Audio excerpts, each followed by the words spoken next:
O nosso estudo de hoje é a lição 15 do livro Mediunidade e Sintonia. Tem por título No Bem, Hoje e Sempre.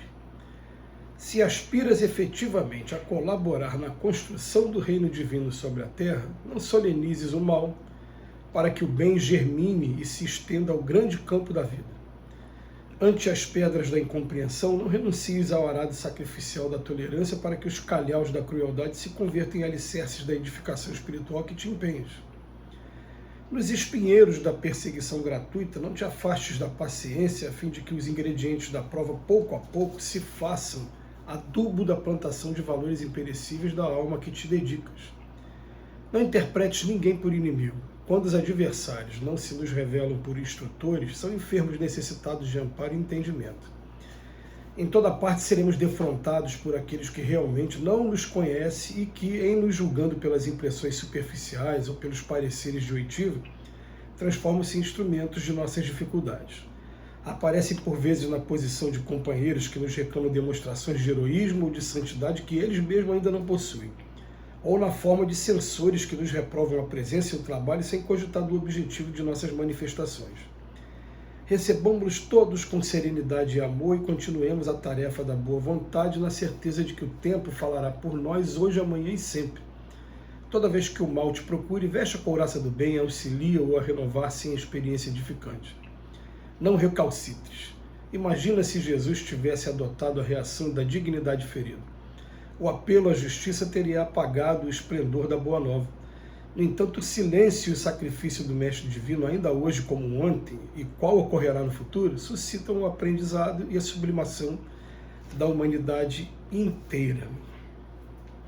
Esse título é No Bem, Hoje e Sempre, até a maneira como o Emmanuel desenvolveu o texto, nos leva a refletir numa coisa. A gente chega aqui no mundo de expiações e provas, ainda num processo evolutivo natural que todo espírito passa, e no primeiro momento a gente tem que se esforçar para não deixar com que o mal nos domine. E como é que a gente vai fazer esse esforço? Procurando aprender, em primeiro lugar, a perdoar não 7 vezes, mas 70 vezes 7, e daqui a pouco conseguindo entender que o que a gente chama de inimigo é só um espírito que também está em prova, igual a gente, e que de alguma maneira ele está se achando ameaçado na sua segurança, nos seus objetivos por mim. Então, por conta disso, ele está se denominando inimigo. Então, a gente vai entender assim, amar o inimigo, não, eu vou criar condições para que ele veja que não é nada disso que você está pensando, você quer fazer isso, você faz, é a tua responsabilidade, tal, mas eu também tenho o meu trabalho.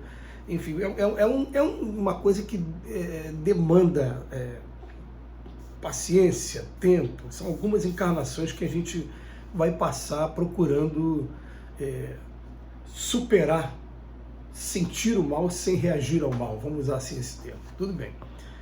Depois que isso acontece, a gente vai perceber o seguinte, a gente vai perceber aqueles trabalhadores que agora eles não estão mais no caminho errado, mas por alguma razão eles estão ainda, olha bem, tendo pedras de incompreensão, espinheiros da perseguição gratuita, é o que a Emmanuel está falando aqui.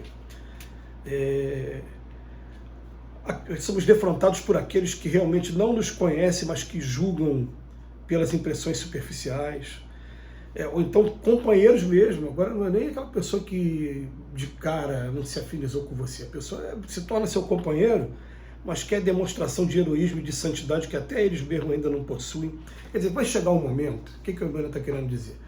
Que mesmo sem eu agora estar errando, ou errando bem menos do que eu errava antes, eu vou estar o tempo todo sendo cobrado, E eu me lembro de uma vez a gente ter recebido uma mensagem de um espírito amigo, um dos mentores, um dos trabalhadores da nossa casa, ele falando assim pra gente, sabe qual é a diferença de vocês aí, pra gente aqui que está desencarnado, aqui na casa dos mentores da casa?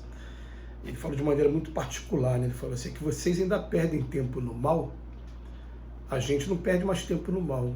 E depois que a gente parou de perder tempo no mal, a gente descobriu que a gente vai ter que ainda resgatar tudo que a gente fez no ano passado.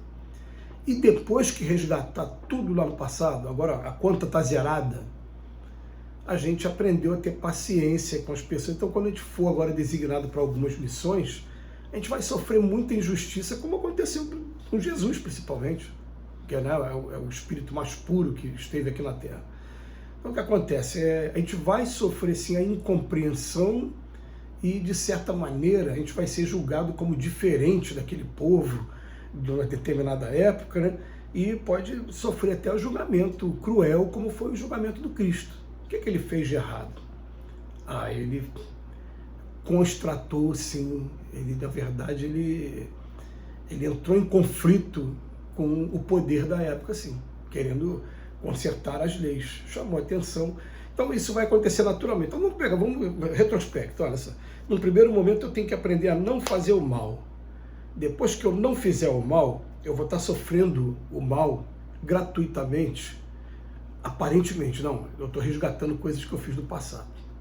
Depois que eu saldar a conta, agora eu vou sofrer o mal, porque na verdade eu vou estar sendo um instrutor agora, eu vou estar aqui tolerando e procurando ajudar aquelas pessoas que estão ali vivendo esse processo que é evolutivo, que é normal.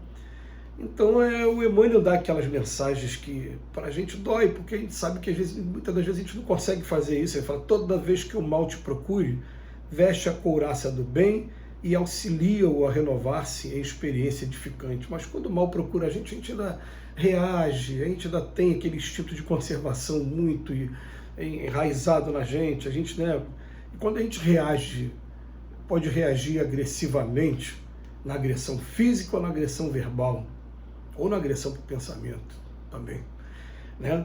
Então, o que acontece? O objetivo nosso entender uma lição como essa aqui, do Emmanuel, é procurar assim, peraí, em que etapa que eu me encontro? Qual é a etapa que eu me encontro? Eu ainda me permito o mal? Eu vou falar aqui por mim, fazendo uma análise assim muito sincera comigo mesmo. Eu recebi a mensagem de um espírito, aí foi uma mensagem particular. Ele falou para mim assim, vocês não são, ele usou até no plural, né? Falou em relação a mim, mas outros amigos, vocês não são maus, vocês são fracos. E vocês ainda não resistem a algumas tentações. Usam esse termo. Mas, é claro, a intenção nossa não é mais a de fazer maldade. Mas às vezes por fraqueza mesmo a gente se entrega, por exemplo, vou dar um exemplo, a gula, o exemplo da gula. A gente vê, então, quer dizer, eu entendi a mensagem que o Espírito quis dizer para a gente. Então ele vem falar para a gente, continuem trabalhando e continuem nesse processo de autoconhecimento, vamos procurar conhecer a gente e continuar trabalhando. Que as coisas vão acontecendo naturalmente até chegar ao ponto em que vocês vão estar mais limpos, mais bem preparados para poder conhecer novas moradas. Mas, por enquanto, aqui na Terra, em mundo de expiações e provas, as pedras da incompreensão vão acontecer. As pessoas não vão compreender, vão te chamar de diferente, vão te chamar de fanático. Falar, quem é esse cara que, ele não participa de uma balada com a gente? Ele nunca tomou um porre com a gente? Ele nunca fez isso ou aquilo de errado, só faz... Você vai ser incompreendido. E vai ter coisa que é perseguição gratuita mesmo. Quem é esse cara aí? Vamos ver quem é esse cara. Esse cara que não serve para ficar para viver aqui perto da gente, não. Tem gente que não gosta da gente só pelo fato da gente ser religioso, por exemplo. Né? E ele fala, não interprete ninguém por inimigo. Quando os adversários não se nos revelam por instrutores, são enfermos necessidades de amparo e entendimento. Essa definição é interessante.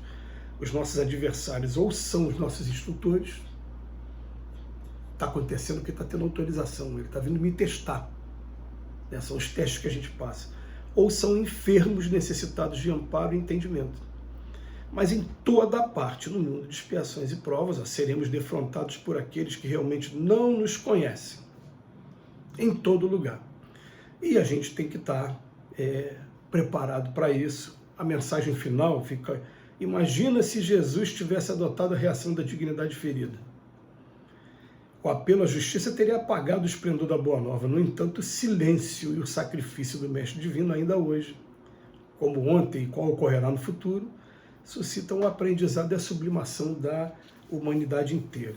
E uma coisa a gente fica pensando, né? Todo mundo foi criado simples e ignorante, vai chegar à perfeição querendo ou não querendo. que a gente puder facilitar nesse processo, que ele venha logo. Que Jesus nos abençoe hoje e sempre.